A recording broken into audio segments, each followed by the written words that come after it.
Second-ranked Mount Carroll, third-ranked Cairo, proving the pollsters right. The Hawks and the Pilots meet in semifinal number 2. The winner gets a trip to the Class A title game. Mount Carroll and Cairo next on the IHSA television network.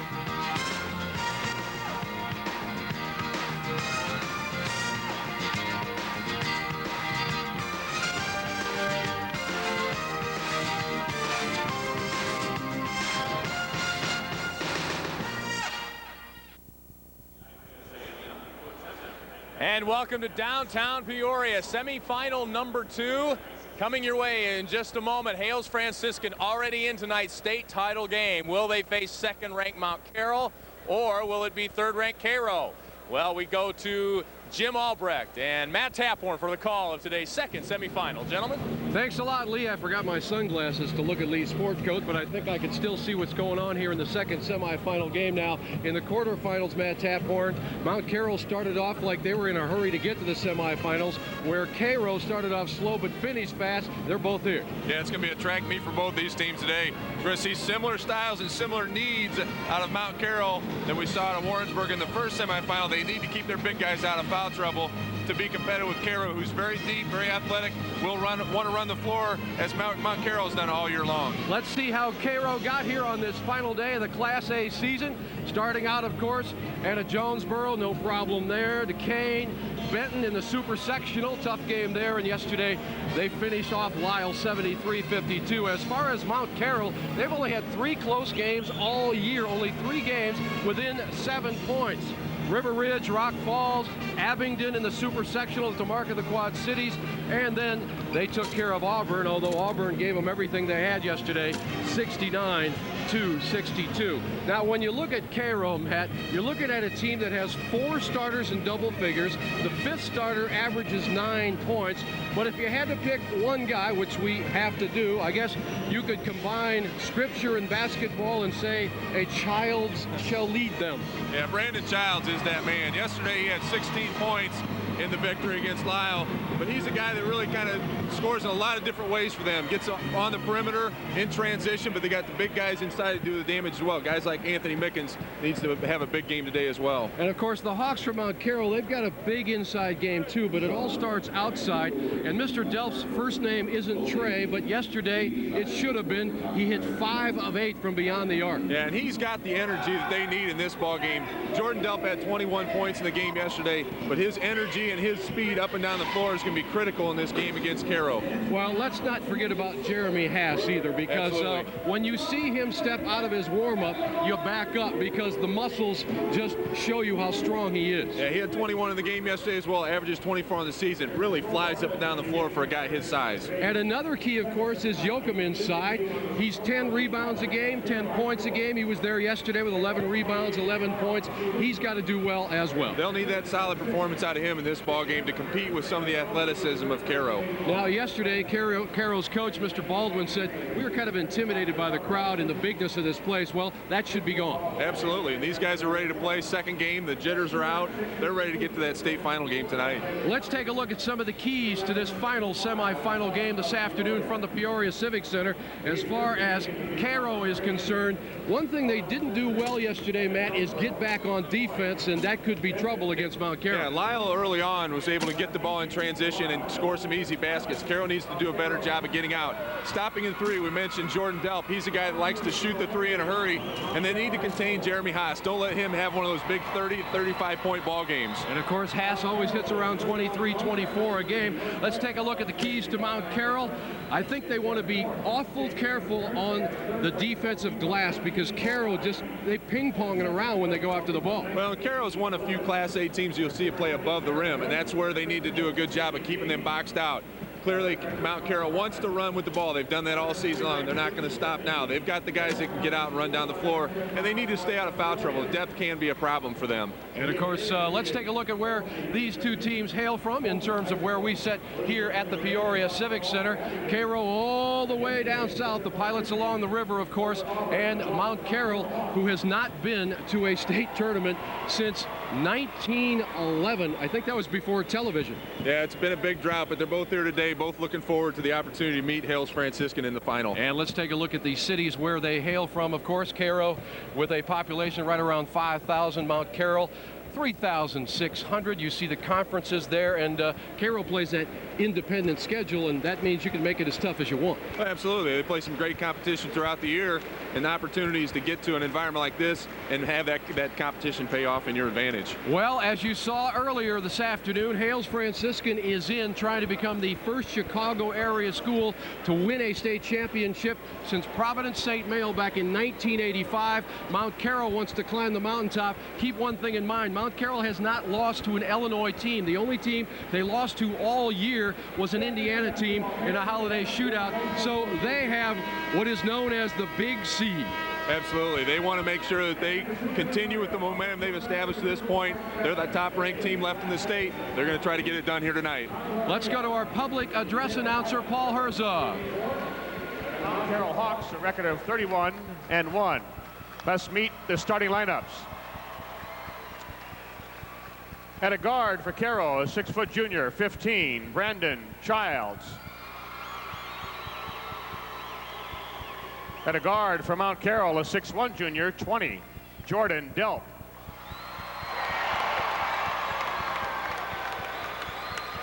At a forward for the Pilots, a 6'5 senior, 22, Anthony Mackins. A guard for the Hawks, a 5'9 senior, 22, Colin Bausman.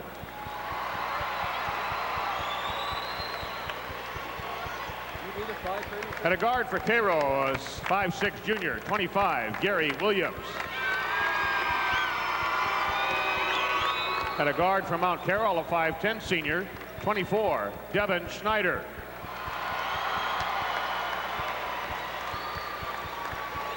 At a forward for the Pilots, a 6'4 senior, 30, Devontae Williams. At a forward for the Hawks, a 6'5 senior, 30, Jeremy Haas.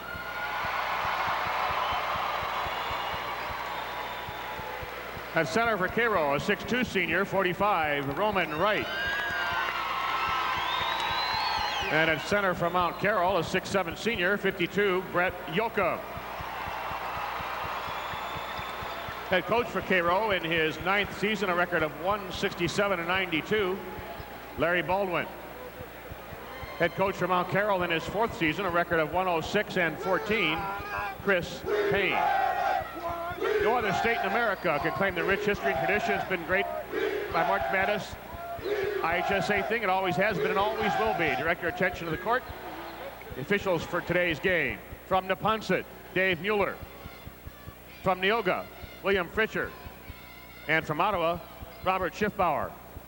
Presenting the game ball for the semifinal game will be John Drury, Vice President of the Community Advisory Board of the Children's Hospital of Illinois at OSF St. Francis Medical Center, one of this year's sponsors for the fabulous March Madness experience. All of us here in the Civic Center appreciate the Children's Hospital of Illinois at OSF St. Francis Medical Center for its contribution to the greatest high school single event in the land.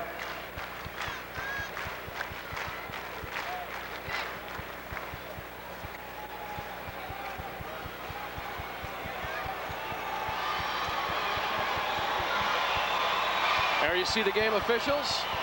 William Fritcher, David Mueller among the threesome, and the tip is up and we are underway as Cairo controls the tip. Out front, that is Brandon Childs. He gets it down low to right. He loses the handle, and here comes Jeremy Haas, and Haas is contested heading down court. Did he save it? I believe he's out of bounds on play. Jeremy Haas, very quick in the open court, does handle the ball fairly well, but he's not used to that kind of attention as he's dribbling the ball down the floor. Very quick Cairo team and very athletic. Anthony Mackins is a very impressive inside player for Cairo at 6'6".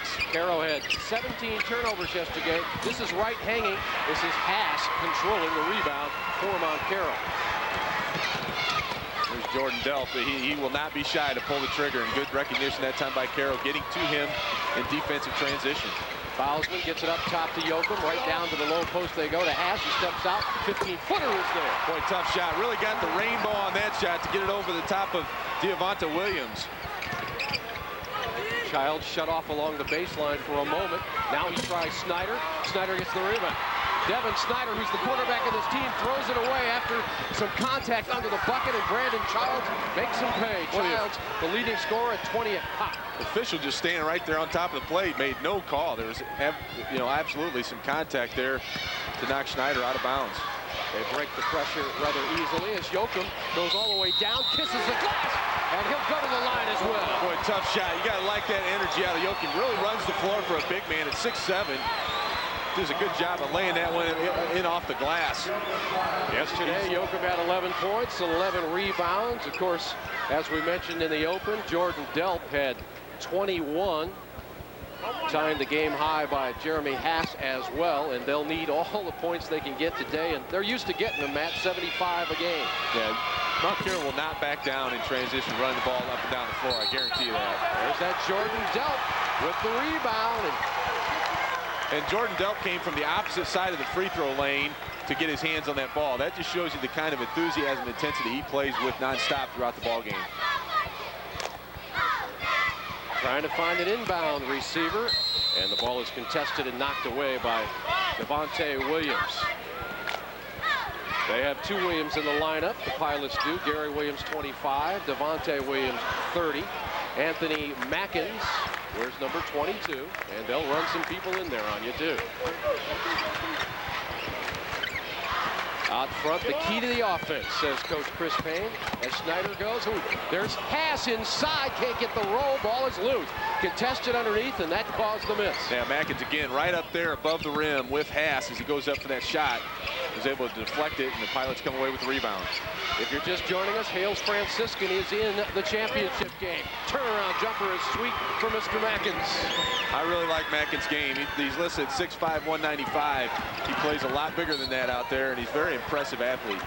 And the Pilots, a lot like Hales Franciscan, they have that catch-up defense. You can get by them, Matt, but they'll keep after you and come from behind and poke that ball loose. Yeah, we saw that many times in the first semifinal game. We'll definitely see that out of the Pilots this game as well, as they did last night against Lyle. Snyder, who averages 10 points a game, tries to go down low along the baseline, but Colin Bausman was not there. Not on the same page that time. You see a little frustration in the Mount Carroll players in the early going, kind of chirping at each other out there. That's not necessarily what you want in the semifinal state game. Williams calls the play. Looking for Childs, and Childs touched it last, and Jeremy Hass. Again, folks, you're looking at a team, Cairo, who has exceptional team speed, but maybe the fastest guy out there is Jeremy Hass. Wait till he gets in the open floor. Well, and Delp, I think, is quicker just in the open floor, but Hass is impressive because of his size out there.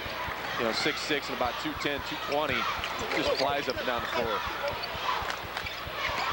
Childs bouncing out every time Delp gets his hands on the ball outside the circle. Just like that, Delp will try over the top. It's short. Rebound Hass. Hass has been a little bit more active on the boards than we saw him yesterday. 24 points a game. This one won't go, but he is fouled out front by Anthony Mackins. It's surprising to watch Hass do when he shoots the ball. He does get a lot of arc on the shot, and that allows him to get it off. He doesn't really jump that high off the floor, and Mackins that time caught him on the wrist after the shot. There you see Cairo's tourney history, a couple of third-place finishes. I don't think they're here for third this weekend. No, out of 8 teams, I can guarantee you all of their goals and objectives were to get to the #1 spot for this weekend. And Mount Carroll, the first ever state tournament played at a YMCA in Oak Park. They showed up in 1908, 1909, and again in 1911 when they won second place. But that's a long stretch in between. Look how strong Mackins is. Joachim said, "Get out of here." Delp is free, pauses, nails it. Good idea. Yeah, and Delp's not used to somebody coming up and catching him either. That time, Devontae Williams doing a good job not giving up on the play. Just good recognition that time by Delp in the transition. There's a turnover. Roman Wright could not control the interior pass, and we've got a timeout on the floor. Mount Carroll up early, 7-4. This IHSA broadcast is brought to you by Country Insurance and Financial Services. Real people, real answers, real quick. Well, actually, it's been kind of tough, you know what I'm saying? Everybody come around, ask you, know what I'm saying, go up here, do this and do this. Well, I think I said you got to come out here and play hard, hey, and give all you got. And in my community, hey, hey, it ain't too much there. Hey, just basketball and just, hey, streaks. So instead of stay out the streets, we gotta play basketball, just stay out the streets. So that's what our job is, to stay in the gym, hey, work all year round, so that's what we gotta do. Anthony Mackin's talking about streaking. He knows a lot about that. In the super sectional, he nailed 15, and yesterday's quarterfinal, he nailed 19, so he's on a roll. There you see the season high for Cairo at 97, low of 60. That's a low. I remember basketball teams that I played on, Matt. That was a high. Yoakum will inbound. Jordan Delp, by the way, only a junior. There you see the season highs for Mount Carroll. They have hit the century mark. The Hawks up by 3. Yoakum won't generally take an outside shot, but he did nail one yesterday. Now Haas will. And Haas really wanted the ball initially in the paint, didn't get it from out top. This was patient. The ball came around to him. Good sign of a very patient offensive player. Childs hanging, not hitting, but there's the rebound underneath by Mackins. Yeah, Mackins is going to be a big challenge for Mount Carroll out there. Between Haas and Yoakum, they need to stay out of foul trouble, but they also need to keep him under control. It's almost like part of their offense is missing a shot because they go to the glass so well. Absolutely, and Childs is not afraid to put it up. He was 6 for 22 in the ball game yesterday, and has missed on, or he's only made 1 out of 3 attempts so far in this ball game. Yoakum out front.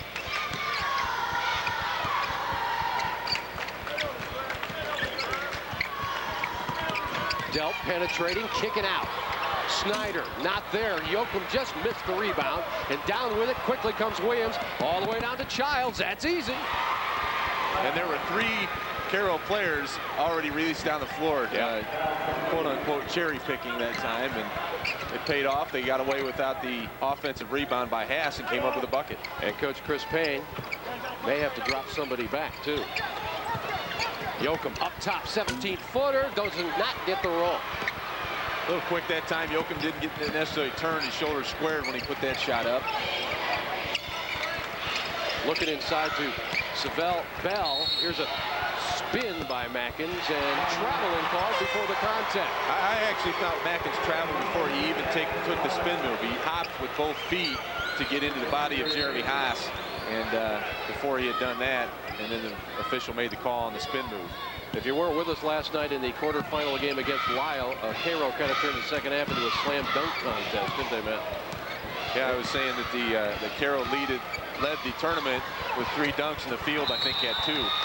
There's the turnover. Delp says that's my fault. He was trying to spot up Colin Bausman in the forecourt, but put too much on it. So the turnover with 2:53 remaining here in the first quarter gives Cairo a chance to take the lead. In the ball game, Anthony Duncan, number 10, kicks it on over. Shot is up and not there by Devontae Williams, but Devontae will stroll to the free throw line. Devontae with 18 big points yesterday in the quarterfinals. Foul on Yoakum there. That's the foul that he needs to avoid. You don't want Yoakum with 2 if you're a Mount Carroll fan. You do not even want to think about Jeremy Haas sitting down. In the quarterfinal game yesterday, Yoakum was able to avoid a lot of foul trouble just by maintaining his position and staying straight up. That time he left his feet to try to be more athletic against the Cairo team and was whistling for the foul. And you can see that Coach Larry Baldwin already getting that rest factor on board, putting in 3 fresh bodies here in the first quarter. The latest one is Kalen Lowe, who wears number 35. Full court pressure applied. Cairo with the 1-point lead.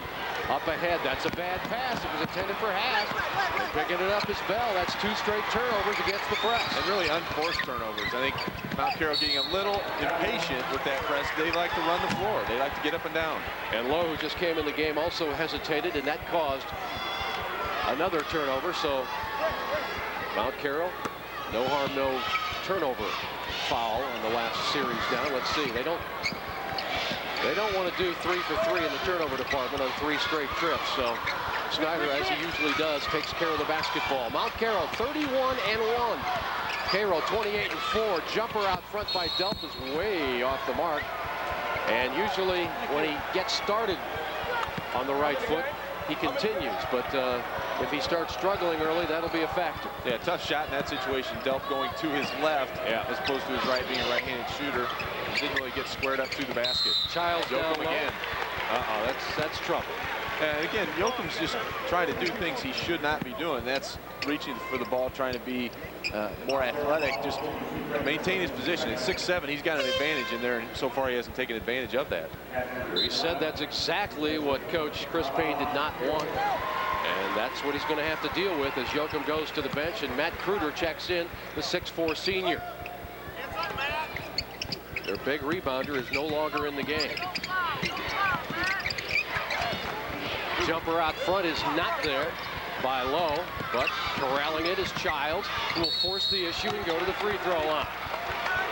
Brandon Childs, only a junior. We got Jeremy Haas. No, he'll be on Kruder with the foul. Also getting set to check in now for Mount Carroll will be Marcus Fultz, and this will be his first action in the state tournament. And that's what happens when you get in foul trouble. You got to go a little deeper than you want to, Matt. And right now, that's where Mount Carroll is at. And that's a tough spot to be in, too, in the semifinal game of the state tournament, to have to rely on your bench more than you usually do. Childs puts Cairo up by 3, their biggest lead of the game. Against the full court pressure, Haas helps out and waits for help, which comes in the form of Snyder. We'll have to see how Haas plays this first half now with his tall compadre on the bench. Will he try to do a little bit more? Will he stay within his game? Well, from a size standpoint, I think he has an advantage in there right now with Mackins on the bench. They don't really look like they're trying to go to him in on the post at this point. Snyder trying to clear some traffic. They can use a 3. Fultz down in the corner. Up top to Kruder. You like the way the Pilots jump out. They don't give you a chance to get those 2 feet set for a second. Well, they're playing exceptional man-to-man defense. Very aggressive, right in the shorts of the Mount Carroll offense. Snyder down low. Haas will go underneath. Makes a difficult shot. And to the line he goes. What a tremendous athletic play. He was underneath the basket on the one side, came back to the other side with the left hand and put it in, all while being fouled. Watch this play. He's underneath, thinking about going up the right hand, comes back with the left, puts it up and in. What an unbelievable play. Haas with some underneath the basket class, and now with a free throw, will be tied at 12.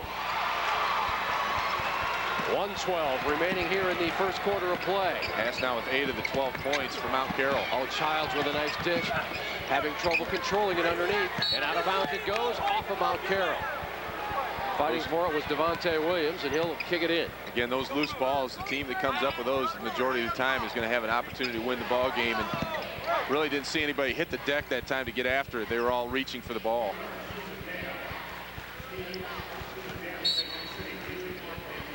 Interesting first quarter so far. Here's contact, hustling after the offensive man was Marcus Fultz, and got there a little bit late, so he'll pick up his first personal foul. Fultz, only a junior, 6'2", 160. Boy, talk about a big game for a young man. I'm sure he didn't expect himself to be in there in the first quarter of the semifinal game at state, but there he is. Opportunity is what this place is all about. What a move by Duncan. Anthony Duncan, the sophomore, rattles it home, and now we'll see if they slow it down. Are you kidding me? No way. To Haas. And that's the play yesterday we saw out of Haas on 3 or 4 occasions where he would beat the other team down the floor and just lay it up and in. It's hard to foul him and not allow him to get to the basket as strong as he is with his upper body. Haas with 10 points now in the first half. Those are 2 consecutive strong moves. I know, he looks like an extra from the old Muscle Beach movies, doesn't he? He certainly does. Bench presses 325, but still has the touch. Not that time as it rolls around. Ball's loose, picked up by Duncan. Well, he's had a couple of free throws here in the first quarter, just kind of gone in and out. Boy, Duncan crossing over, going to the glass, can't get it, tips around. Keeping it offensive rebound again. Yeah, and they'll go to the free throw line. It looks like Roman Wright, the senior. Be Kruder again. Yeah, they whistled on 32, his second foul in the first quarter. We'll have to see how Chris Payne plays it with Brett Yoakum as far as his 2 fouls. Will he keep him on the bench at the start of the second quarter and maybe bring him in with about 5 minutes left to go in the half? There's the lead for Cairo. Well, Anthony Duncan out there, the sophomore, making it his own mission to try to get this team some buckets. Cairo spreading out the offense. Duncan gets them both. And there's the over-the-top pass to Haas.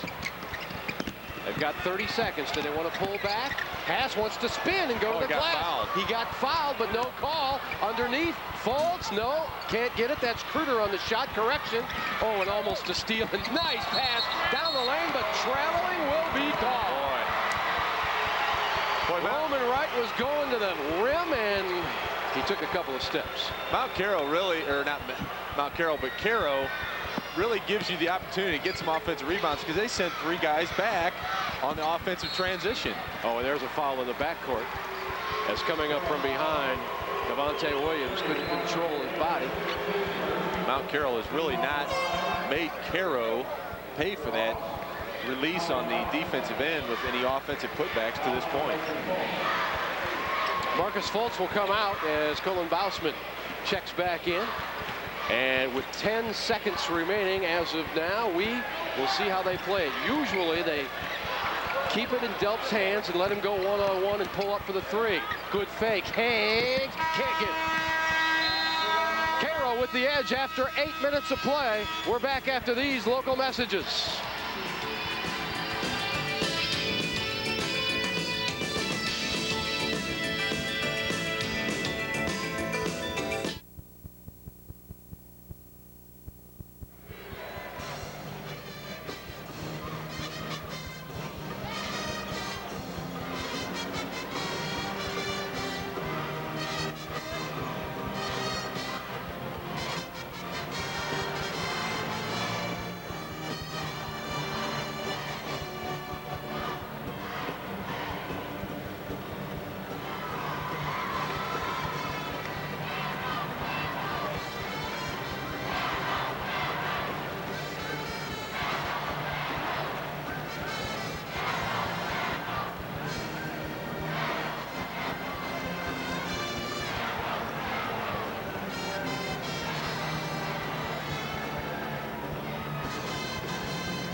Well, you can see that Cairo's definitely on a roll. Most teams do arrive here that way. There is the occasional exception, but having won 16 of their last 17, and they lost to Madison, which was rated #1 in the state at the end of the regular season. As far as Mount Carroll is concerned, they're on a 20-game streak, and their only defeat of the season back in January to East Chicago Central, Indiana. That's what that IN is in there for, in case you're wondering what the heck is Indiana doing at an Illinois gathering. Well, it's not like LeBron James teams that go out to California, but you can at least go across the border.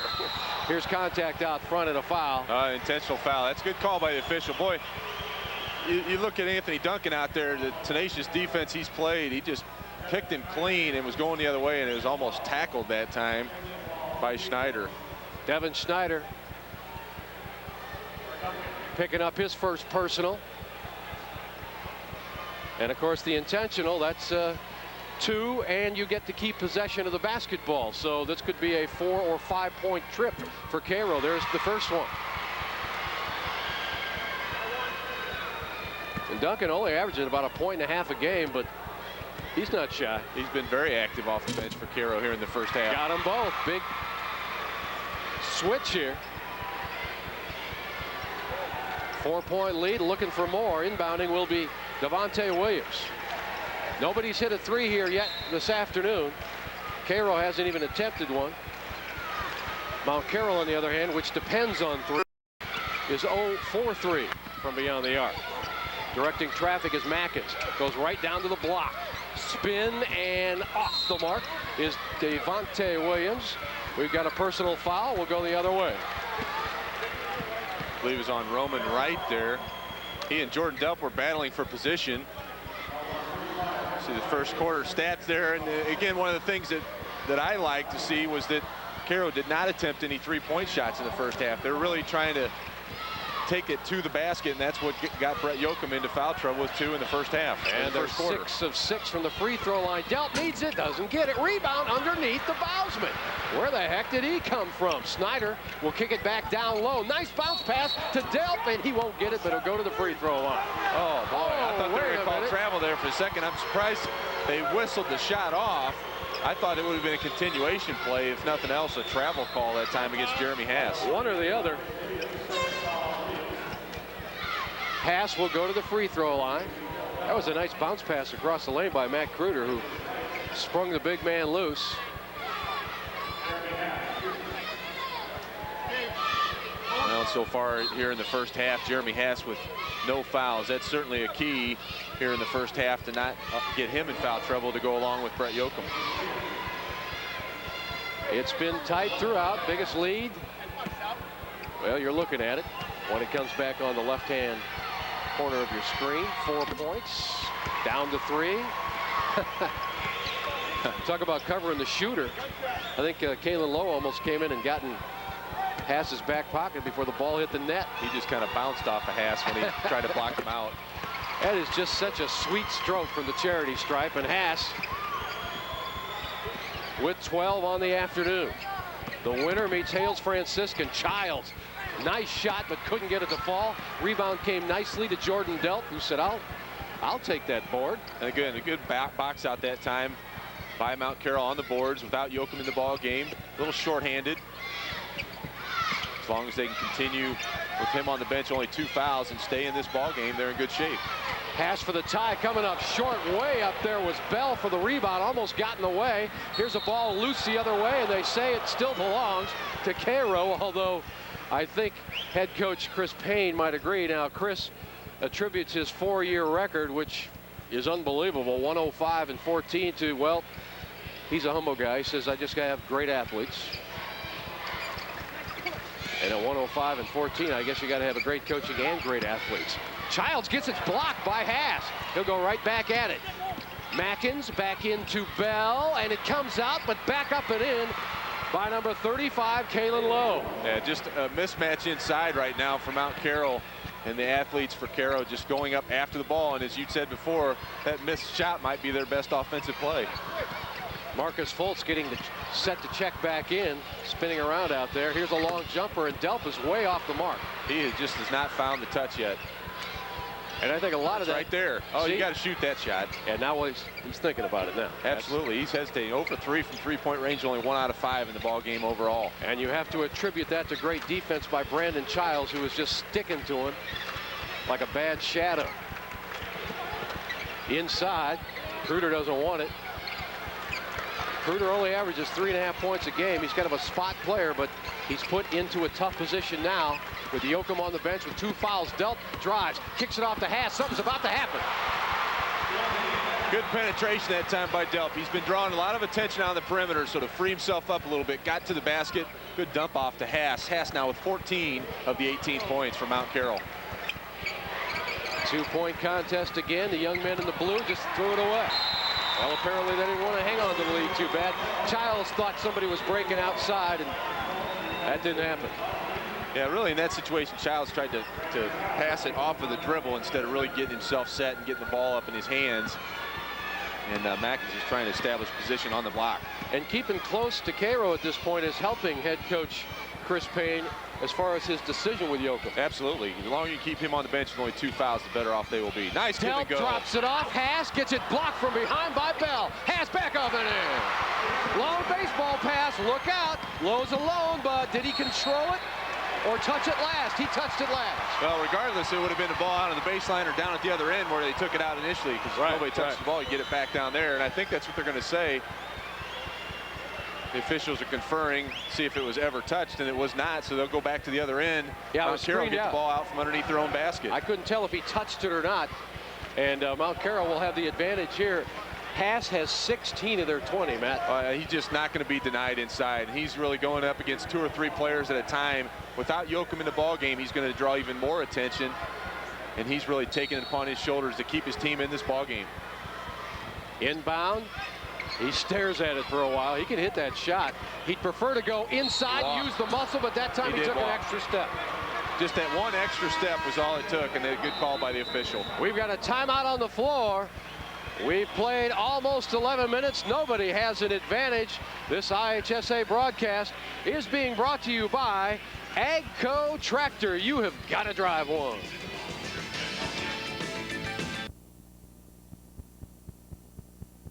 Yeah, you know, in the small town paper that we have, they had a picture of the 1911 team, I believe, that made it down, and there were 6 players on that team, and you know, other than that, we haven't had a whole lot of talk. It happened so long ago. I think, you know, a lot of people just forgot about it.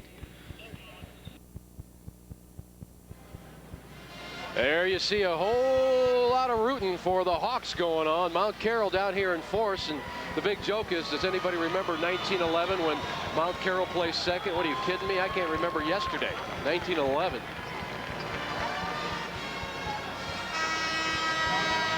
Jim Albrecht and Matt Taphorn along with Lee Hall. Don't forget, we got more basketball as the curtain is about to come down on the Class A basketball season tonight right here from the Peoria Civic Center.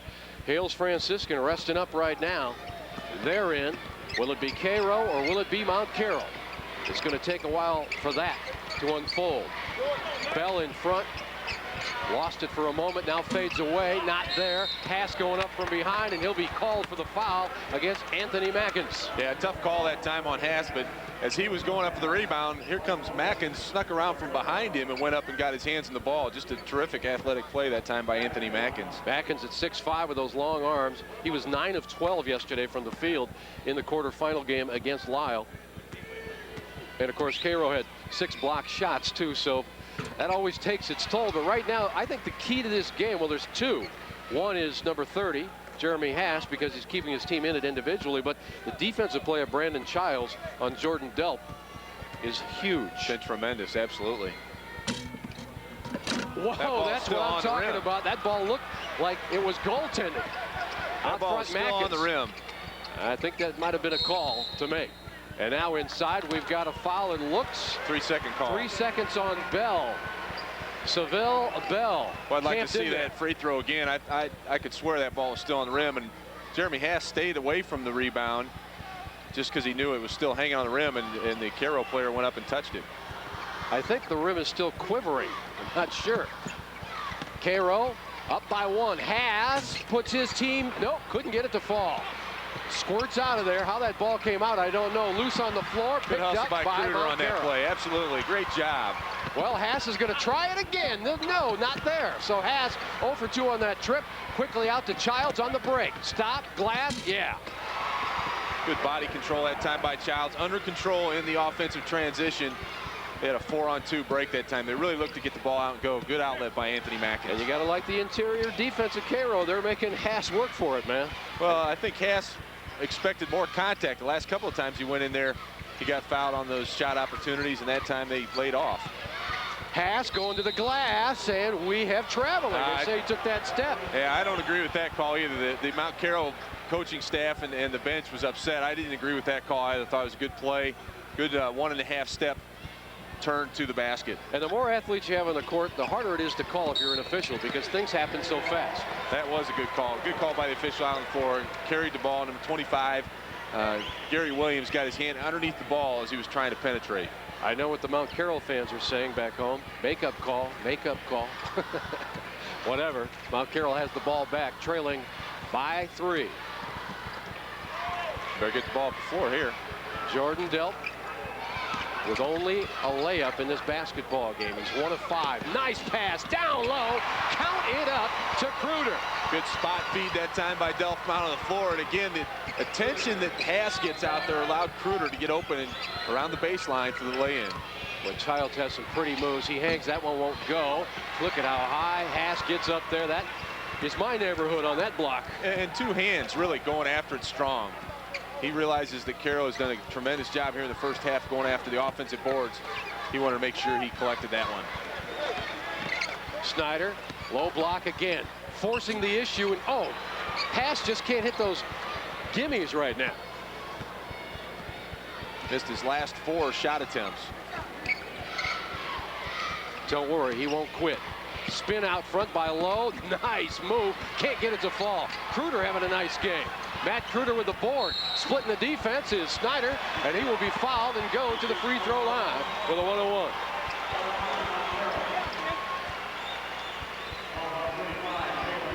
Now, you love the quick guard action when you're getting double teamed in the backcourt.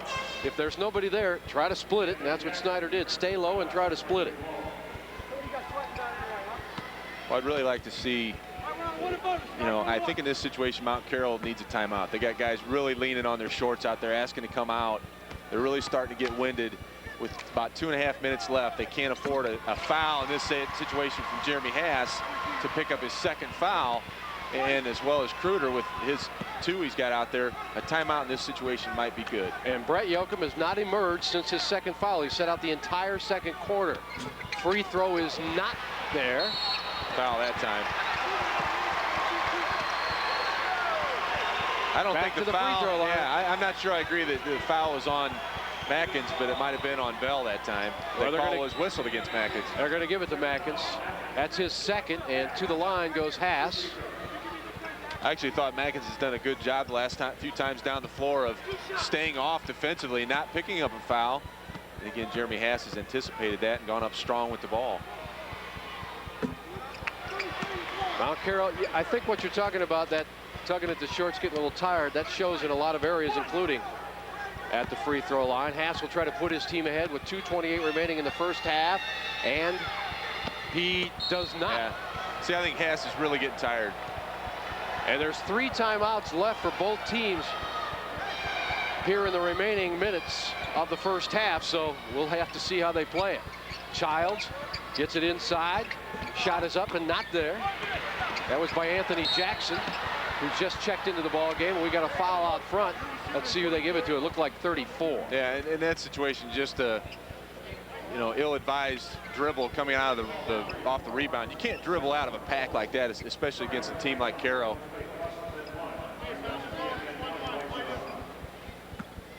Mackins will try to add to his 6-point total. Anthony Jackson in the game for Cairo, 6'3" junior. So both teams missing from the stripe here down the first half stretch. And Mount Carroll's had some fortunate rebounds the last few times down the floor to keep the ball in possession. There's a nice tip back out after an almost turnover. And look out. Delp saves. They might want to just slow it down a little bit. Take your time in this situation, tie ball game. And they call a timeout. That's an official's timeout. Snyder said the ball's a little wet. Can I get it dried off?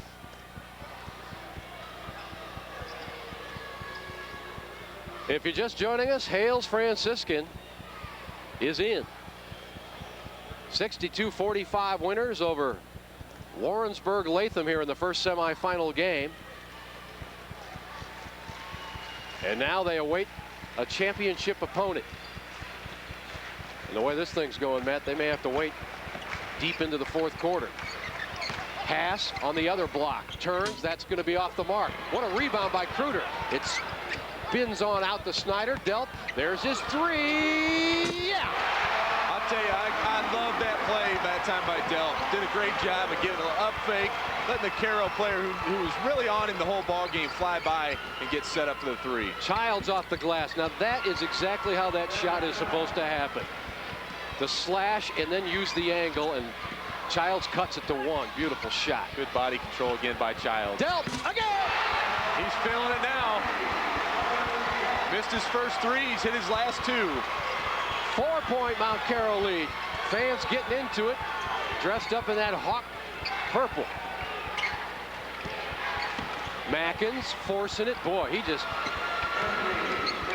spun off that hip and made his own avenue to the glass. A good no foul that time by Mount Carroll. Again, you don't want to pick up a third if you're Kruder, or your second foul if you're Jeremy Haas here before the half. Will they hold? I hear one shot coming from the bench. Chris Payne says one shot. Not easy to do against this quick defense of the Cairo Pilots. We'll hear from the leading coach at halftime with Lee Hall. Right now, it's Chris Payne, but don't count on it yet. Watch the clock and watch the ball movement.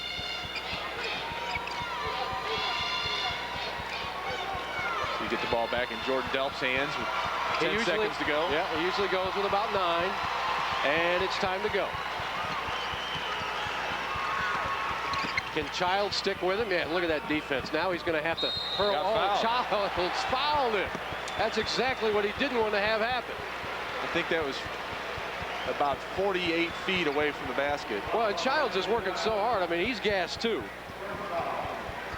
And whether that was a fatigue foul, I don't know, but he knocked the ball loose. Delp had to go out and get it, and instead of letting him go and fire up a 35-footer. My math's not very good. It'd be actually 46 feet. Would be half court. Thanks, Lee. I knew you were here for a reason. Oh, great. Lee Hall's doing our math. We're in trouble. That is kind of embarrassing, Matt, to have Lee do your math. I corrected myself. Okay, good. Here's Delp. Good. 3-point lead for Mount Carroll.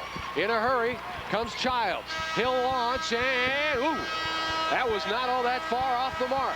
We're going to hear from Chris Payne in just a second. Mount Carroll, with only 1 loss all year, has the edge at the break, but believe me, there's a lot of basketball left to be played. Chris Payne, Mr. Humble, is standing by our Mr. Humble, Lee Hall. All right, Jim, thanks a lot, Coach. It looked pretty hairy there in the first half. Then Jordan hit a couple threes for you late and gives you a lead at halftime. Yeah, you know, if we make shots, I think we're going to be okay. Defensively, you know, we just got to make sure we block them out and don't give me second chance points. I think the initial shot that they're taking, we did a pretty good job for the most part. They go get it, you know, if they miss it, we got to make sure we box out. A lot of the talk is about the depth. Cairo has more depth. How do you combat that? There's not much I can do about it. We don't have it, and we're just gonna have to show a lot of toughness and leave it all on the floor here in the second half. All right, Coach, good luck to you. All right, thank you. All right, thanks a lot, Coach. Back to you, Jim. Thank you, Lee. I think the big thing in that first half was their center, Yoakum, going to the bench early, stayed there the entire time, yet they have the edge at 30-27. We're back at the Peoria Civic Center with the rest of the proceedings after these local messages.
And welcome back to Carver Arena. We are at halftime. Mount Carroll leading Cairo 30-27. The winner gives Hales Franciscan tonight in our state championship game right around 8:15 here in downtown Peoria. And Gary London is the head coach of the Spartans.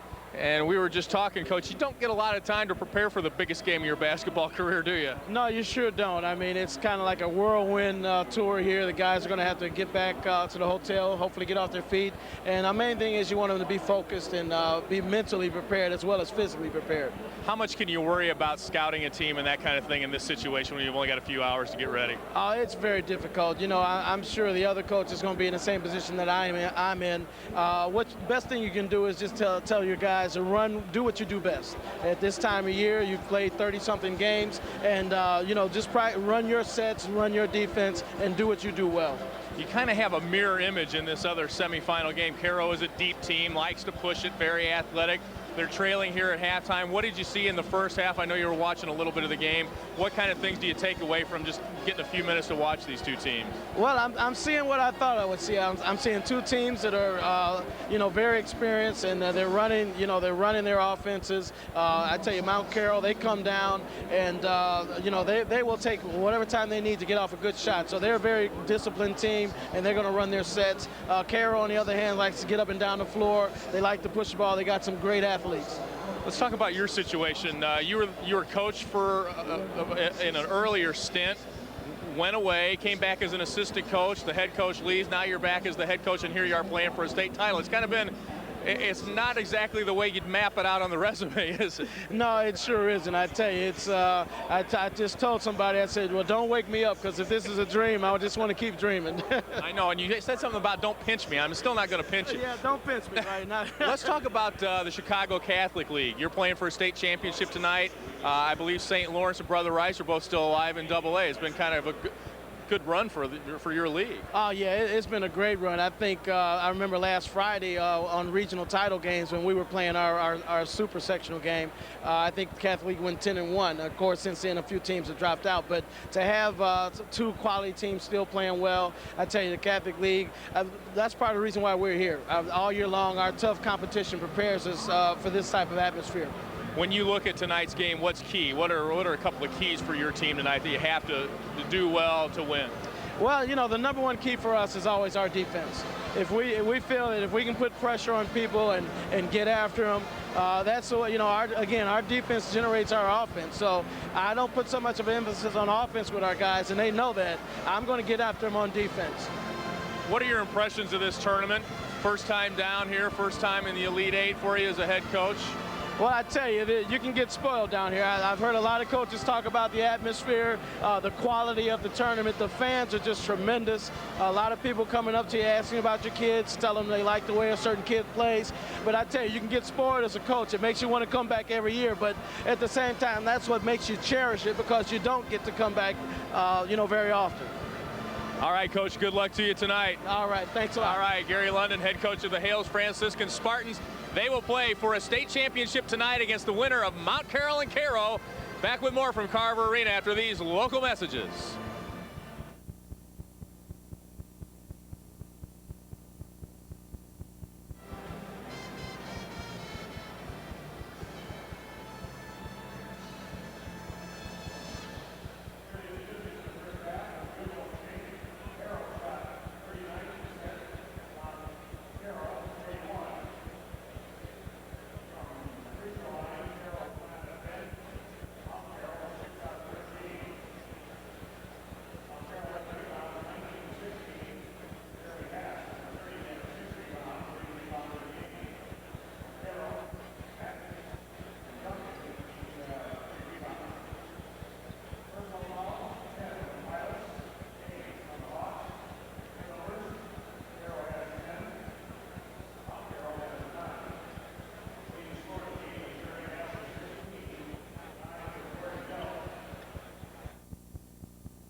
Back at the Carver Arena, Jim Albrecht along with Matt Taphorn. We're about to take a look at some of the numbers here in the first half as we break everything down for this 30-27 Mount Carroll lead. I'm Jim.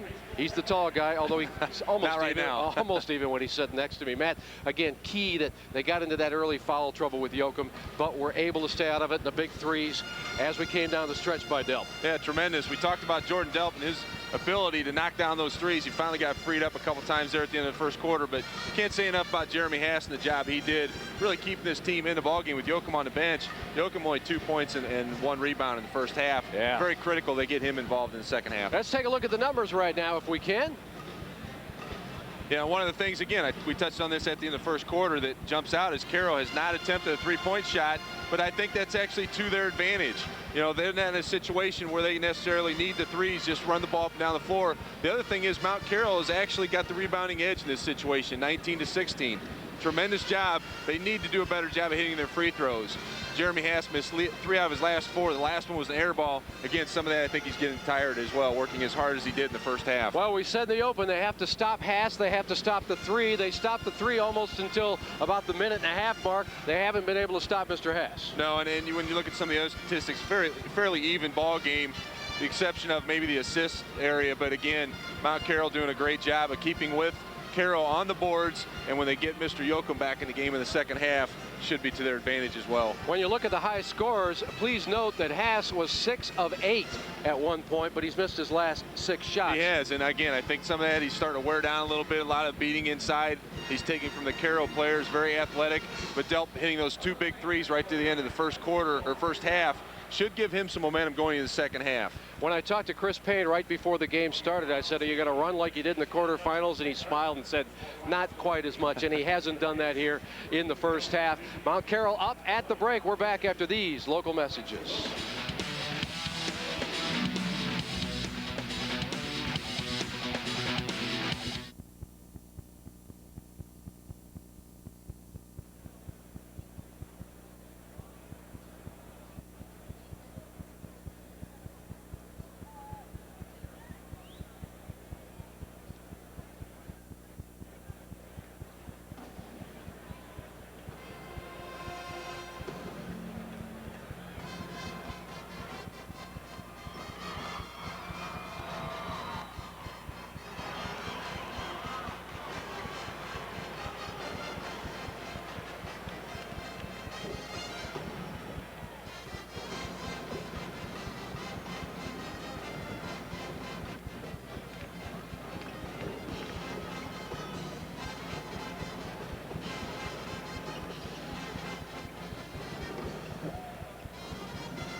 Cairo head coach Larry Baldwin is standing by with our Lee Hall. Lee? All right, thanks a lot, Coach. Your team played a pretty good first half. They let a guy hit a couple, Jeremy Delp hit a couple, or Jordan Delp rather, hit a couple of threes there late, and that gave them the lead at the half. Yeah, well, you know, he's a good shooter. We know he got knock a couple down eventually. I realize that, you know, shooter's a shooter. Hopefully Brandon Childs will do it this half, and hopefully we'll be able to pull something out. But this is our half. We've always played good in the second half, as I told my kids, and I'm not disappointed. We're right here. Got a chance to win it. I like to get a few pushing calls, but, you know, hey, we're going to play basketball. All right, Coach, good luck to you. Albrecht, you don't know this, but my cousin owns a pharmacy in Cairo. She is the coach's pharmacist, so the Hall family taking full credit for the coach's good health here this weekend. Back to you.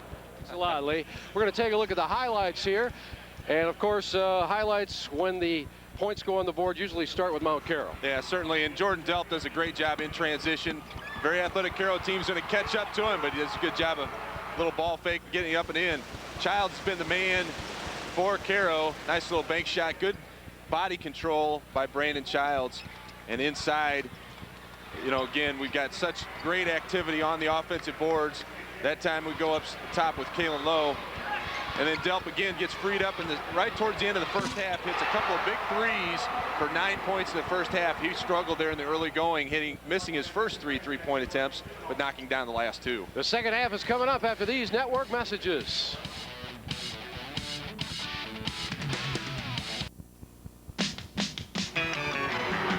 Need a truck? Call the red, white, and blue fleet from Elite Truck Rental.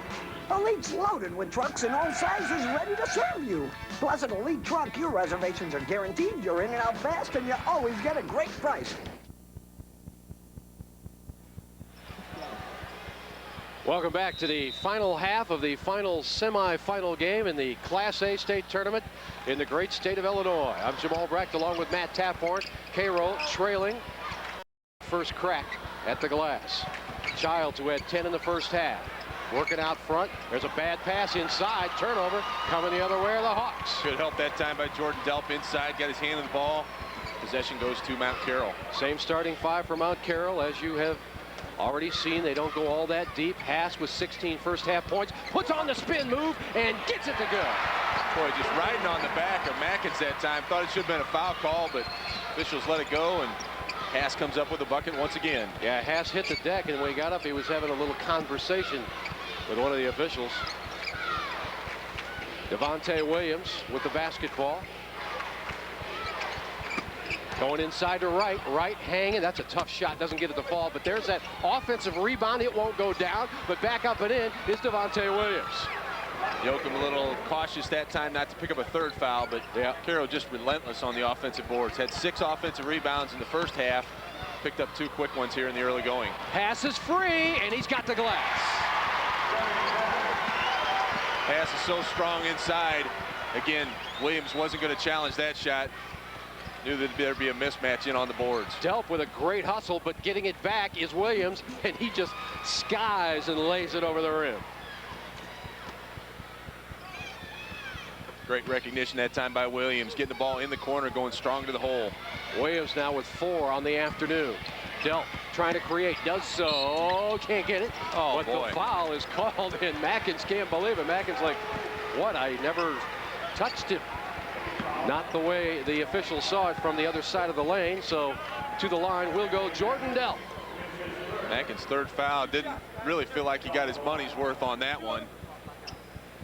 Probably in that situation, the official let the first foul go, and this time he whistled him for it. Delp going for his 10th point, drains it.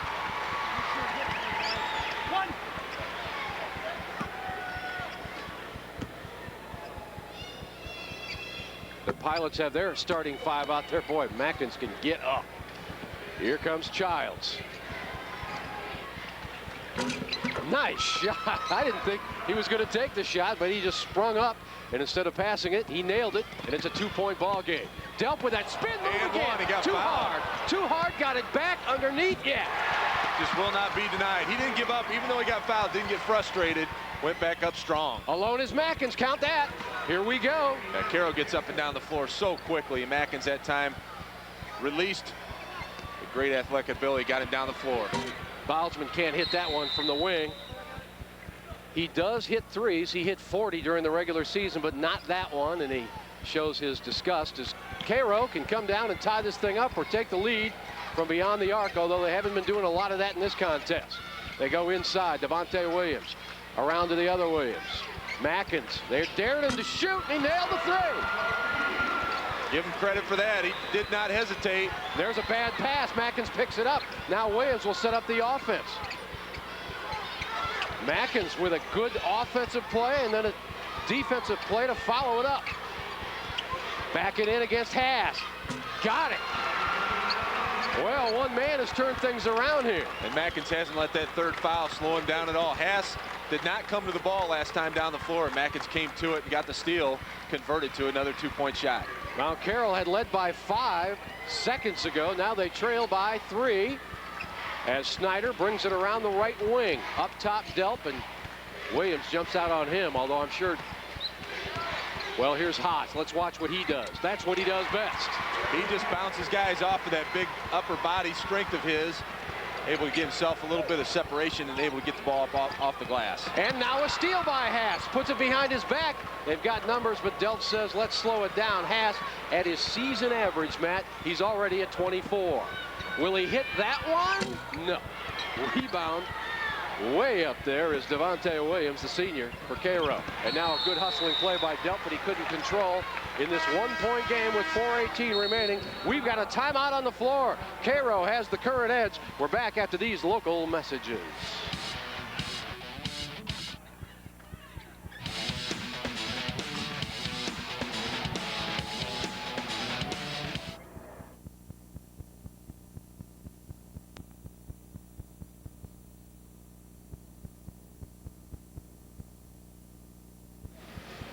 It's been an entertaining afternoon here as you see Devontae Williams walk back out onto the court with his team leading by 1, 40-39. A lot of time left, and fatigue is a factor on the final day of the season, Matt. It really is, and especially if you're Jeremy Haas and taking things over by yourself. Well, and as a coach, you're in a tough situation too. You know you have 2 games to play today, but you want to be playing for the right game tonight, and that's the 8:30 or 8 o'clock ball game as opposed to the 6:30 ball game. Traveling by Anthony Duncan, who had just checked into the ballgame for Coach Larry Baldwin. Larry, in his 9th year of coaching, 166 wins, 92 losses. Of course, Cairo ranked 3rd in the state at the end of the season. Mount Carroll ranked number 2. Devin Snyder. Yoakum's got to work up a sweat. Pass gets hammered from behind. Devontae pleads his case, but won't win. He thought he had all ball. I thought he had all ball, too. That time. I heard somebody slap somebody. Again, Haas is gathering so much attention inside. He has that spin move every time.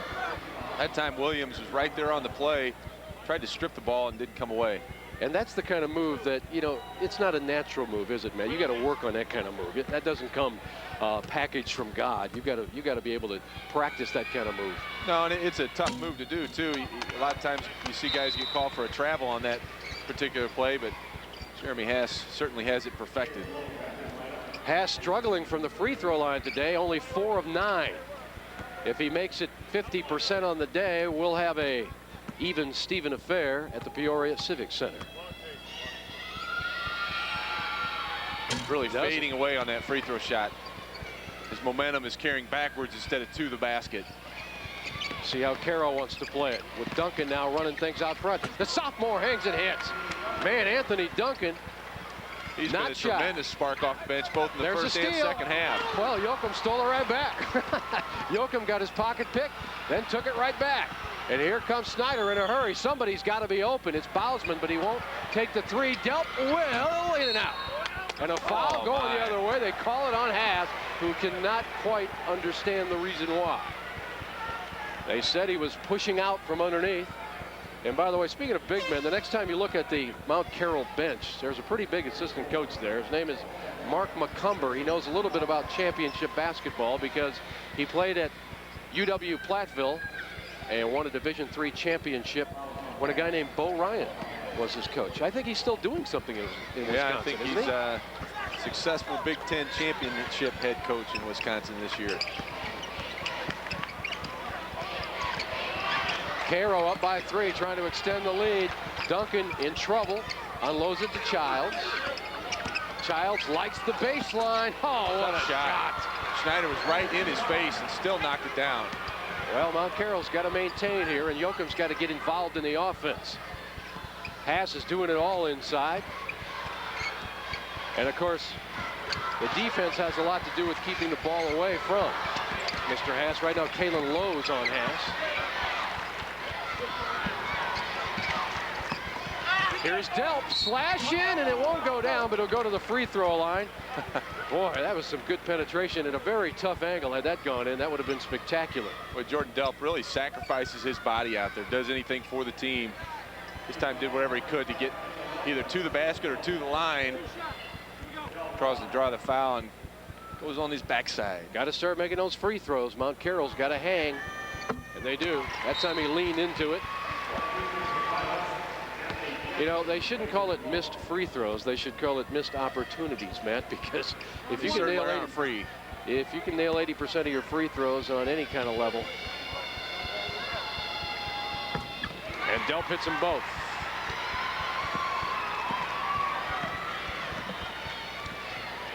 Cairo back quickly. Oh, nice interior pass. It won't fall down, though, as Wright missed it, but not missing it is Bell. Yeah, that offensive rebound putback once again for Cairo. It's been the Achilles heel for Mount Carroll in this ballgame. Savell Bell, who had 4 points, but played a lot of minutes yesterday, 16 minutes on the floor for Cairo, gets a big putback, as you just saw in the replay. And now he'll try to wrap it up with the 3, and does. 3-point play for Cairo. I tell you what, Larry Baldwin never ever sits down, and he has a proverbial grimace on his face at all times. It's like he's trying to play the game in his mind. A 6-point Cairo lead. Just over 2 minutes remaining in the third quarter. There's Yoakum. Can he get something done? Yes. Great awareness that time by Haas, getting it inside to Yoakum, setting the big man up inside. And Yoakum with the offensive, or I should say defensive rebound after the offensive put in. And we're coming back the other way. Cairo stares up at the clock, leading by 4, but a missed opportunity that time down as Anthony Duncan just missed driving down the lane.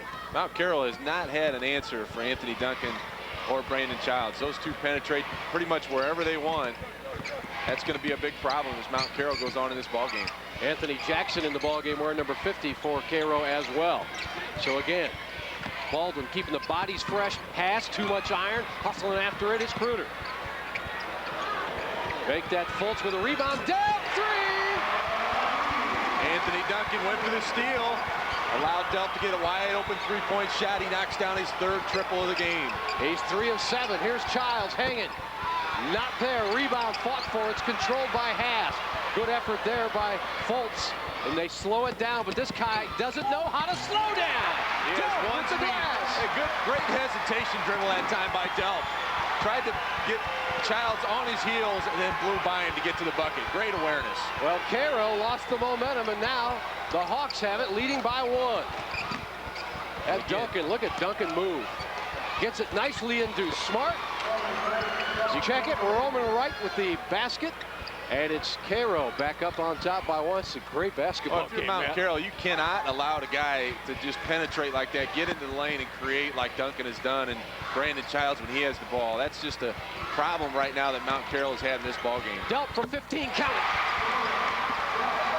Jordan Delp on fire. He's got 19 now, and remember, he was sitting at 2 points with about 2 minutes remaining in the first half.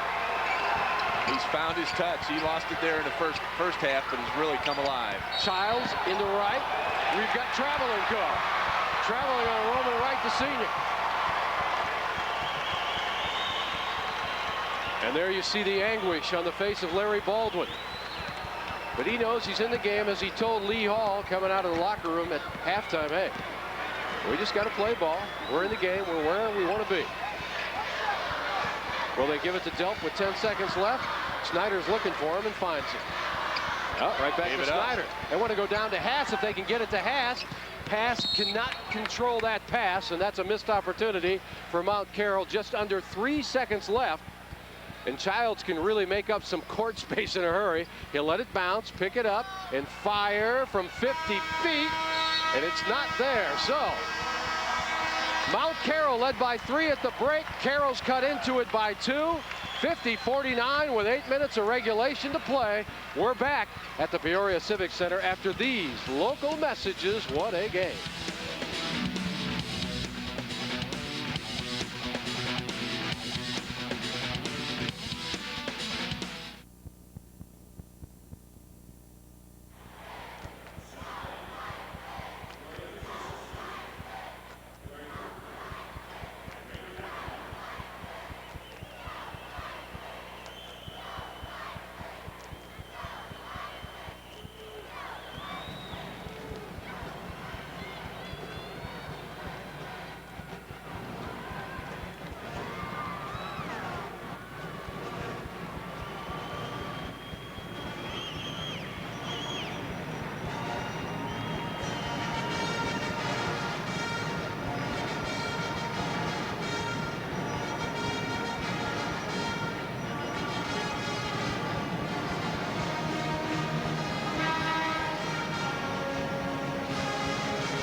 There you see basketball history in the making. That is one of the very first teams to play a state tournament. The first year that the state tournament was held, Mount Carroll was there playing at the Oak Park YMCA. Not a big variety of numbers either, 1 through 7. Made it easy on the officials. And you got to love the pants. Those are, I think they're coming back. Haas is coming back. Mount Carroll up by 3, and now Cairo steps over the line on the inbound pass. And Bacon said, yep, I did it. Yeah, the official right on top of the play. And that, look at the third quarter stats. We did get 1 3-point shot out of Mackins there in that third quarter. But Mount Carroll really did an exceptional job of shortening that gap that Carroll started to spread away with. And now out of the out-of-bounds play, see if they can pad their lead. Ball is contested, but they control it because Haas has great hands. And he'll go and be called for the charge. And Chris Payne doesn't say a lot, the head coach from the sideline, but he's shaking his head. He didn't like the call, and Haas now has 3 personal fouls with a whole lot of time to play. Well, I think Haas has gotten a couple of cheap fouls called on him here in this second half. The rebound play and then that, I thought Mackins was really moving on the play. Clearly Haas is trying to put his head down and get to the basket, but I thought Mackins still had his feet moving. Mackins will give it to Gary Williams, and up come the Pilots. Don't belong to any conference. They're independent. Bad pass by Williams. Delp's on the move. Can he outrun the defense? No. Follow-up is not there. Back up, Joachim, yeah! That's an opportunity where you're glad the guy missed the little putback. Then he gives the line for a 3-point opportunity. Great hustle that time by Joachim to not give up on the play. Joachim stands at 6'7", averages 10 rebounds, 10 points a game. And right now, he is at 7. Really credit Delp for that steal at the other end as well. Picking up some offensive transition opportunities out of their defense. Well, they put it back into the hands of Brandon Childs now, and Childs will hang from the left side, come up short, ball's tipped around, back up is right, that's short, but we've got whistles. Yeah, Joachim on the foul, just brought his arm down. He had position initially and then brought it down at the last moment, whistled for the foul.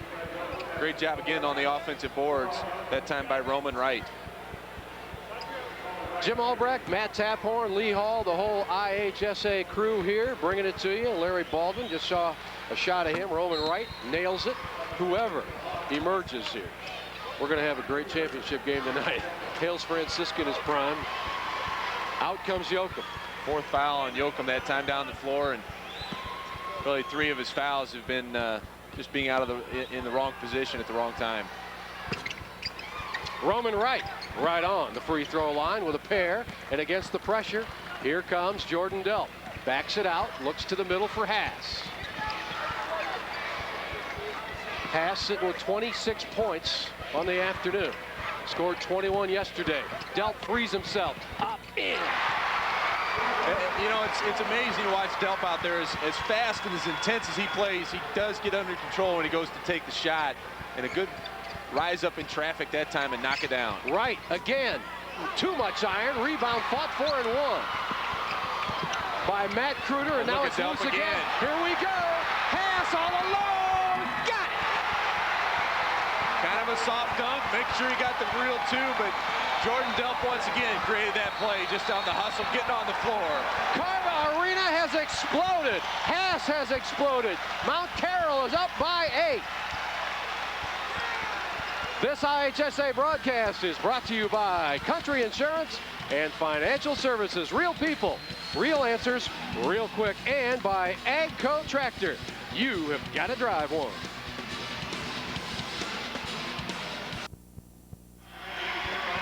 Let's take a look at that last play. Yeah, again, Jordan Delp getting on the ground. Then you have Jeremy Haas at the other end with the sure 2, giving them an 8-point lead. Hey, we want to thank Kelleher's. Great place to eat in Peoria for providing the IHSA TV crew with substance. Oh, what a move inside, but it comes off the glass, and it's kicked out of there again. Delp, they're going to call him for travel. And Delp agrees, but Mackins gets the ball high above the rim on the rebound and then puts it on the floor. You cannot get the ball in this inside like that and put it on the deck, where you get guys like Jordan Delp just sneaking around waiting to get his hands on the ball. I mentioned Kelleher's, of course, with St. Patty's Day coming up. You want to head to Kelleher's Irish Pub. Get the feeling. Here is a whistle inside on the low block. The foul will go against Mount Carroll. It'll go against Matt Kruder as he was trying to deal with Mackins. It's not easy to deal with Anthony Mackins. I don't care who you are. Mackins a little surprised that he wasn't at the line for 2. He thought he was going up for a shot opportunity when Kruder got his hands on him. Childs misses way outside. That was a big miss, although plenty of time left the way these two teams get up and down the floor. Nearing the 6-minute mark, and Mount Carroll now can take a little time, up by 8. The Pilots playing tough defense. Delp, did he want that shot? We've got a foul on Makins. Well, Delp will get something out of it if he can take advantage at the free throw line. That was a very tough shot. Well, they called that on Makins? Yep. Well, I thought that was going to be on Gary Williams, who was guarding Jordan Delp on the play. I was screened out by the official that time, but Makins now with 4 fouls in the ball game. That looms large. Also on the bench for Mount Carroll with 4 fouls is Brett Yoakum. Delp now with 21 to match his 21 yesterday in the quarterfinal. Make it 22 free now. Throw, but you know, just tremendous effort by Delp. After the slow start, he's really fired up and gotten into this ball game. Mount Carroll 15 feet away from a 10-point lead, which they have not enjoyed. Now, Mount Carroll has only played 3 tight games in 32 games this year. This one is not there. We've got a whistle. What's the call? In the lane. Too fast. Against Carroll. Well, I think they said that Roman Wright that time had entered the lane prematurely, and Jordan Delp will get an extra free throw.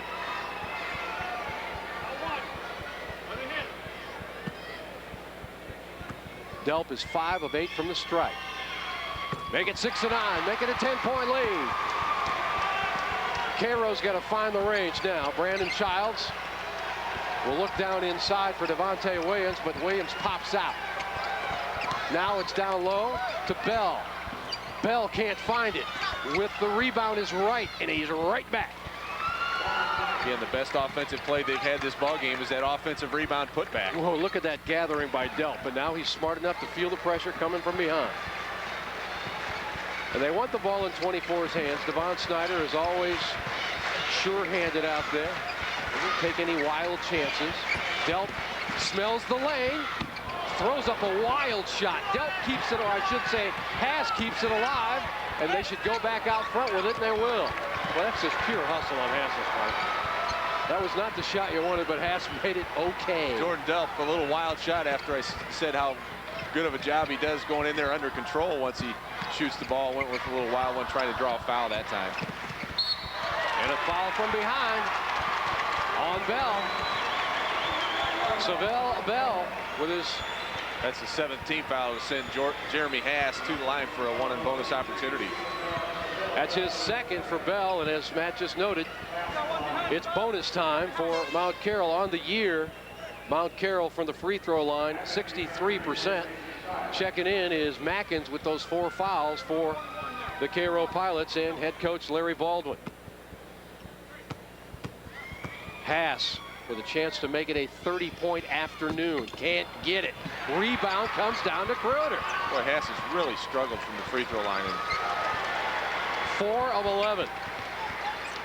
Missed all 3 attempts here in the second half, and he's missed 5 out of his last 6. And on the year, he's right around 70%, so this is highly unusual, but free throws are like that, aren't they, Matt? They get in your head. It's like those 4-foot putts.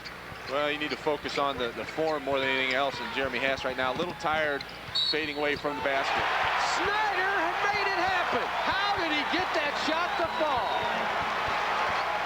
Devin Snyder was stuck in no man's land, threw it up over his shoulder, kissed the glass, and down it went. And Snyder, with his only bucket of the ball game, got that one to go. The little leaner inside on the penetration. When things are going your way, they're certainly going your way. Well, the entire Mount Carroll bench left their seats on that one, and I don't blame them. Snyder averages 10 points a game. Had 10 yesterday in the quarterfinals and has an 11-point lead up there for his teammates right now.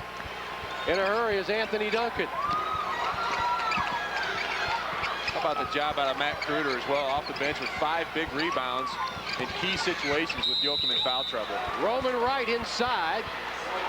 Fouling Jeremy Haas, that'll be his 4th. Boy, this is going to be an interesting final 4 minutes, because you know what Cairo will do is just go down and keep firing, Matt, because I think their best offensive play is their strength on the offensive glass, so they'll go down and fire. Yoakum comes in, playing with 4 personals now. Kruder comes out. If you're Carroll right now, just pound the ball inside on the offensive end. You have both big guys in the ball game right now, both Haas and Yoakum with 4 fouls. It's certainly to their advantage to get one of the 2 out of the ball game. So Wright converts on the three. Oh, there's a dangerous pass, but that's what helps when you got a big man helping bring the ball down. You can post him up, and there's 5 on Mr. Mackins. But again, as opposed to the play earlier in the ball game where Mackins picked up that steal and Jeremy Hass did not go to the ball that time, Brett Yoakum did come to the ball very aggressively and grabbed it and was able to draw the foul. And Mackins very much under control. Going to try to stay in the game, hoping for a official scorer's error, but it's not going to happen as Bell checks back in and Mackins leaves, fouling out with 14 points. And of course, he's one of those offensive pounders on the glass, so advantage Mount Carroll on that exchange. Yoakum. Not a great free throw shooter, but it doesn't matter on that trip. Looked very confident on that stroke, and he's knocked down his 2 attempts, 2 out of 3 in the ball game. Last 2 attempts have both gone in. Trying to put his team up by 10 with what be his 9th point of the game. Boy, that just ricocheted back out. Anthony Duncan in a hurry. Oh, lost the handle. That's got to be a double dribble. He picked the ball up to pass it, and it fell out of his hands. Devontae Williams is going to force it inside. Doesn't get it, but that's the shot they need. They just need to get it up on the glass so they can get it back and pound it back home. And that's what Devontae Williams showed you there. And a good move that time by Tim Schneider, excuse me, by Chris Payne, getting Jeremy Hass out of the ball game for defensive purposes. That time the foul was whistled against Kruder. Kruder will come out now.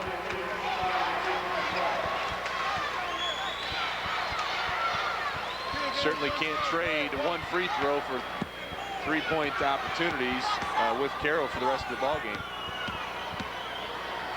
Everybody's watching the scoreboard here at the Peoria Civic Center, counting the fouls. There's a strong rebound by Jeremy Hass, and out comes Snyder with it, and he's fortunate to be fouled from behind. Well, Schneider was keeping that ball low to the ground the whole way and being hounded by both Williams and Duncan. Mount Carroll 3:49 away from a state championship. That's a whole lot of time with the speed of the Pilots. We'll have the 3rd place game for you. And by the way, don't forget, we've got a very entertaining segment coming up after this ball game. It's called the Slam Dunk Contest. The free throw rolls in. Found just about every part of the iron, and Hass will check out again. Kruder will come back in. Chris Payne staying on top of this rotation, isn't he, Matt? Well, when you only play 6 or 7 guys, you got to make sure you rotate them at opportune times.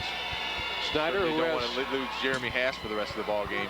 I was about to say Snyder has relatives from out of state, including Cincinnati, down here to watch their nephew play in a state championship, or hopefully a state championship game, and they're getting awful close to that hope. 8-point advantage. Cairo to Bell, turnaround, no rebound. It belongs to Wright. Wright goes up, and Yoakum has fouled out of the ball game. Now you're forced to keep Hass in the ball game on defense. The opportunity or the chance of him picking up his 5th foul as well. Yoakum comes out. He will leave with 8 points. He got into foul trouble early in the 1st quarter.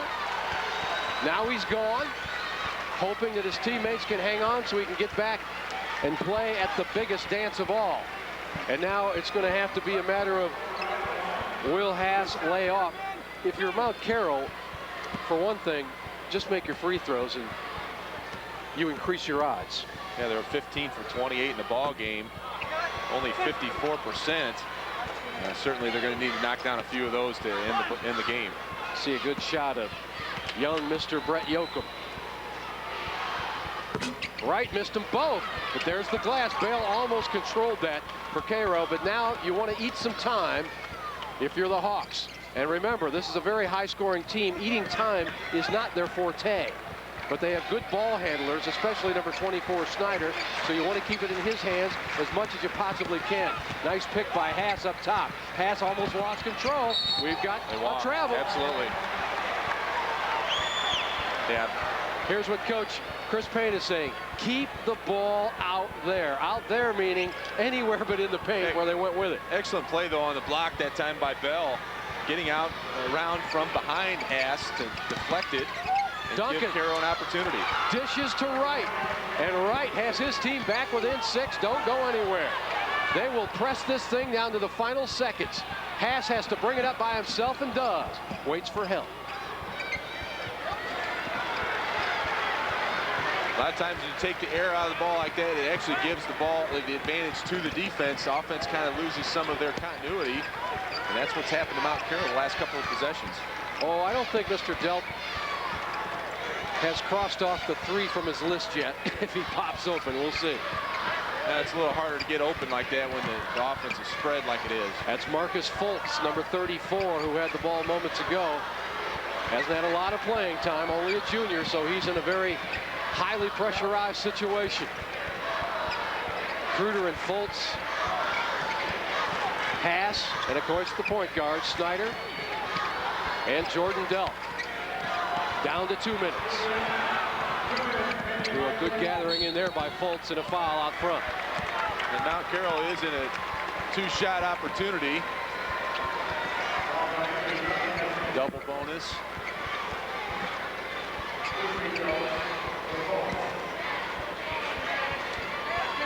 Fultz on the season is 39 out of 53, close to 80% on the year. How big are these? Walked away from the line. You got to stay on the line for those. We've seen that so many times here in today's ball game. Chris Payne. Mount Carroll continuing to struggle from the free throw line. I don't know if there's a free throw prayer, but I think Coach Payne is saying it to himself right now. Childs will check back in. Bail out for head coach Larry Baldwin. Every free thing is so crucial. Got the second. 7-point lead. Much better follow through on that free throw. Stayed with the shot. Mount Carroll calls the timeout. Don't go away. A 7-point lead and a championship game date awaiting. We're back after these network messages.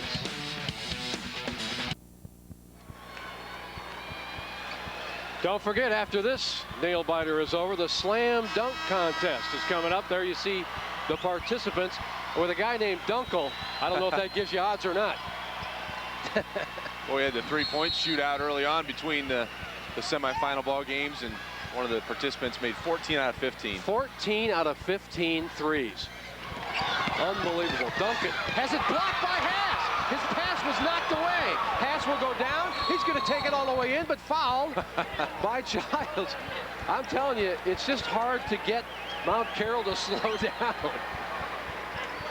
Got a little tangle with the official there. Did Haas at the end of play might have hurt his thumb a little bit on the play. Well, during the timeout, you can bet that Chris Payne, the head coach of the Hawks, reiterated, keep the ball outside in these final seconds. Boy, the free throw struggle continues for Mr. Haas.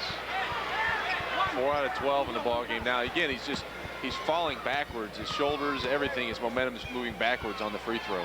Is it in? It's not. So Cairo looks at that as an opportunity. A missed opportunity for the Hawks. Almost a travel out front by Gary Williams. And a steal! A steal by Mount Carroll, and now a foul. Intentional foul. You don't call intentional foul in that situation. That's not fair. All he was doing was trying to get him to the line. There's no harm in that. There's no reason for the official with 2 minutes left in the ball game to make that kind of a call. He just touched him. He didn't really grab him or deter him or chokehold him.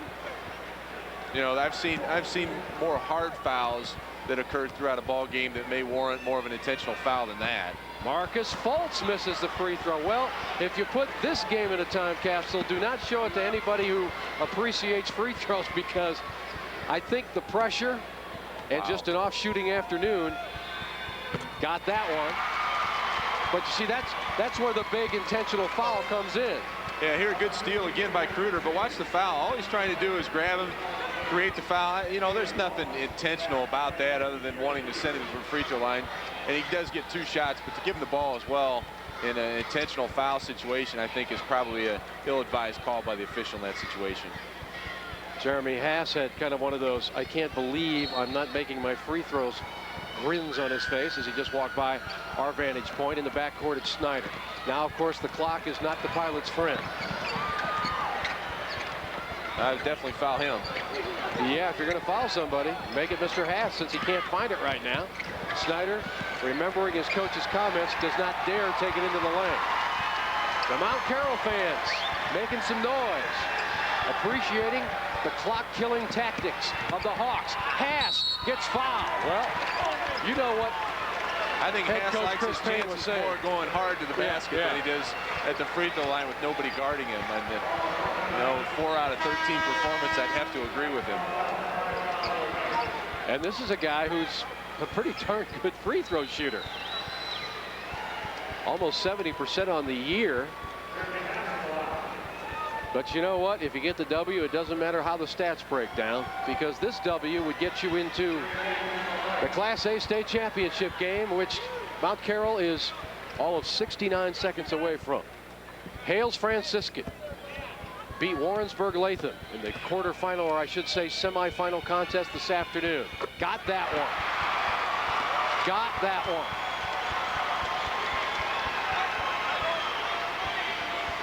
Yoakum is fouled out for Mount Carroll. This man playing with 4 fouls and trying for his 30th points. No. I'll be darned. I'll be darned. And Carroll stole it right back, but it goes to Snyder. And Hass has it loose, picked up. Out of bounds or timeout? Timeout. Timeout, Mount Carroll. Couldn't see where his foot was, but the bench called the timeout. And the Carroll players fighting each other over that offensive rebound on the missed free throw again by Hass. And it's just fallen right in the hands of Mount Carroll as well. Resetting the clock. Mount Carroll has 1 timeout left.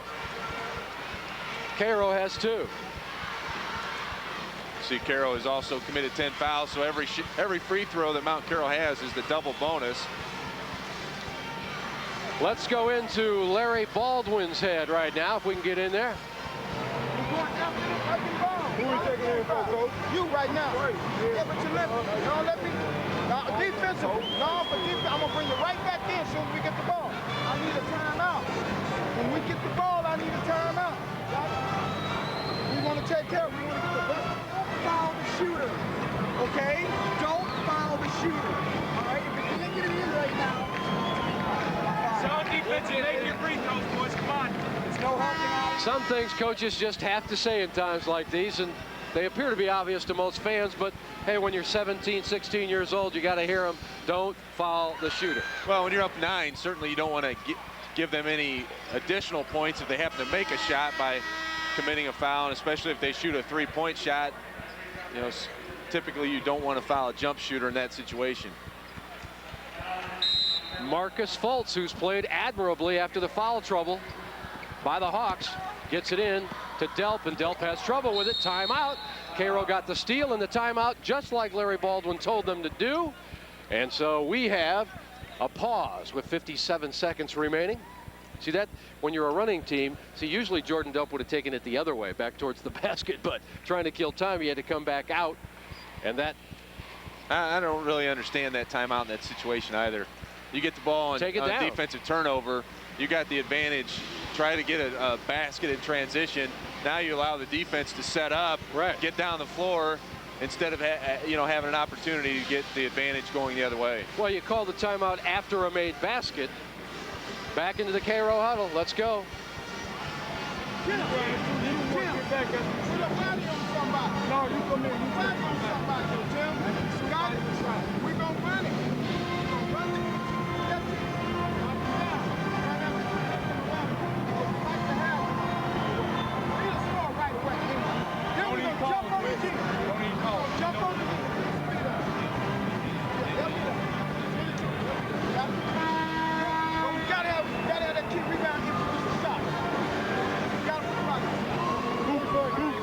The Pilots have to go without Anthony Mackins. Now, if you remember back into the 3rd quarter, Matt, Anthony Mackins kind of turned things around for Cairo. Great offense, great defense, and putbacks, and then the momentum shifted, and now Mackin's not there. Well, it's tough to win in the state tournament, especially with getting a semifinal situation and you're without one of your big guns. They just want to fire this thing up. Childs will do just that. Won't hit it, but there's the offensive rebound, as they have been doing all day. Devontae Williams got it. Now with 40 seconds remaining, will they foul? Yes, they will. And a good job again on the offensive rebound that time by Williams, by Jordan Delp, not to foul him in that situation. Schneider, a 66% free throw shooter on the year. Well, at least regardless of what happens in the final 39, Jeremy Hass has kind of passed the foul acid test. He's played with 4 for quite some time, so he's gotten deep enough into the game to make Chris Payne happy about how much time he got on the court. Not at the free throw line, but on the court. No, it has not been a free throw exhibition put on by Mount Carroll. 18 for 36. If you can win with that, you're doing something right. The place is still. And now Mount Carroll makes a little noise, back up by 8. There you see the emotions of the Cairo Pilots. Nobody comes for an L. They only come for a W. Got the roll.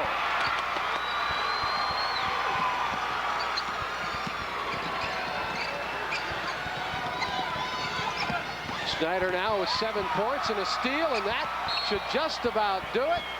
She has no difference in that foul than the other one they called. There really wasn't. I mean, that same foul situation, all he's doing is trying to send the guy to the line.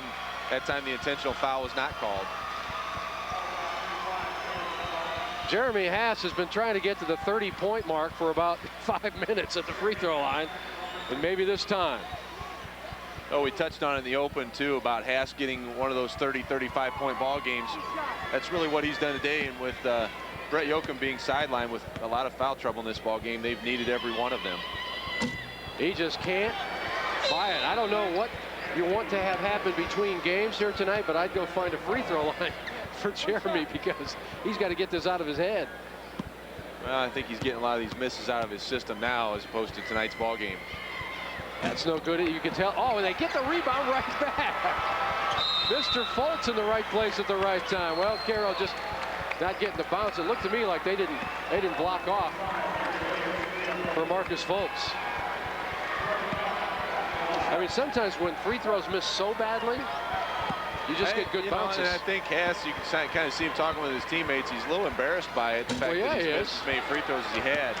I mean, this is a competitor. This is a guy who does not back down from anything, and the little old free throw got in his head. It's become contagious for the rest of the team. Jordan Delp missing 1 or 2 there as well. Duncan to the glass, got it. Boy, you like Anthony Duncan. I do. He's a sophomore. He's a great-looking player. He's got a bright future. All alone, but before they can get it down into the offensive court, we'll have a foul out front, and Devin Snyder will go back to the free throw line. This one's just about history, but you still got to make them. The dunk contest coming up momentarily, and don't forget, at 6:30 tonight, we kick off the final evening of Class A basketball of this great season with our third-place game, which looks like it's going to be. Wow. Warrensburg-Latham 42 free throws is I mean, it's tremendous. 43 now for a ball game to have that many free throws, but to only make 21.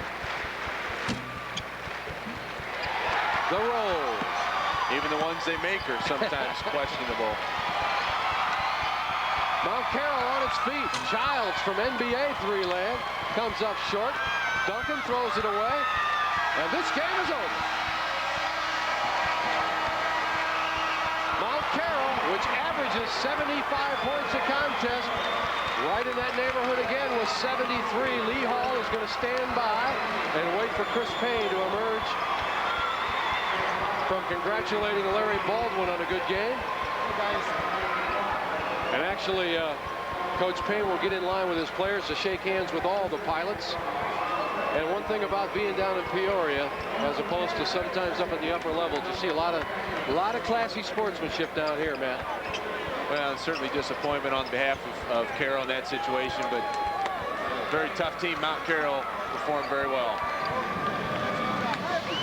All those free throws, not good marksmanship, but still, Jeremy Hass is going to be the player of the game because he deserves it. Let's go to Lee Hall and head coach Chris Payne. Lee? All right, Jim, thanks a lot. Coach, I tell you what, we talk about Cairo and their depth and how they play defense. You guys forced them into almost 20 turnovers. Yeah, you know, you can't underestimate our kids' heart. We don't play a lot of kids, but, you know, they play with a lot of heart, and they're tough kids, and, you know, we showed a lot of will out there today, and I'm just real proud of them, and we're playing for a state championship. You guys win it by 9 there. You'd probably won by 20 if you'd have made some free throws. Yeah, you know what? We're shooting free throws back to how we usually do now, I guess. But yeah, we got to do a better job of that, step up and knock them down. But you know, luckily we didn't need them. You guys come in here second ranked, and you go up against the #3 team in the state, and now you're going to the state title game. How's the feeling? It feels great. I think we proved to a lot of people that we belong down here. All right. Jeremy Hass is our Country Insurance Player of the Game. There's a sign up in the stands that says, "Prepare for a Hass whooping." And you gave him one today. You couldn't get to 30, though. What happened at the free throw line today, Jeremy? Oh, I was just struggling from the free throw line. I don't know what it was. I'm sure I'll find out when I get in the locker room. They'll tell me what I was doing wrong, but we definitely got to make our free throws down the stretch. How tired were you out there? Cairo comes at you with a lot of players. You guys don't go very deep. How tired were you? Oh, we've been playing like this most of the year. I mean, it's nothing new for us, but it was definitely more than what we expected coming in. I thought I'd get a little bit more time on the bench for a little break, but I was pretty tired. I don't know if that was why I was short on all my free throws, but we'll figure it out. How are you able to get loose inside so much against those guys? I mean, they look like they're on, you know, like on jumping jacks in there. They just told me to face up and make a move. That's all I had to do, and they said I'd be fine. All right, good luck. What do you think about going to the state title game? Oh, it's what we've been working for the last 3 years, and we show people that we belong to be down here now. All right, congratulations. Thank you. All right, Jeremy Hass, our Country Insurance Player of the Game, 29 points to lead the way for our second-ranked Mount Carroll as they move on to the state championship game. And we've got more fun coming your way in just a minute, Jim Albrecht, but for right now, back to you. Thanks a lot, Lee. Remember when you were that young, Matt, where you could actually pound for a couple of hours on a basketball court that hard, and then when somebody asked you, are you physically tired, you go, no, it's, you know, it's all right. He'll be ready to go another 32 minutes tonight, I'm sure, but that'll be a key for tonight's game, seeing which team can come back and be ready to play. Slam dunk contest is coming up. Don't go away. We're pausing for these local messages.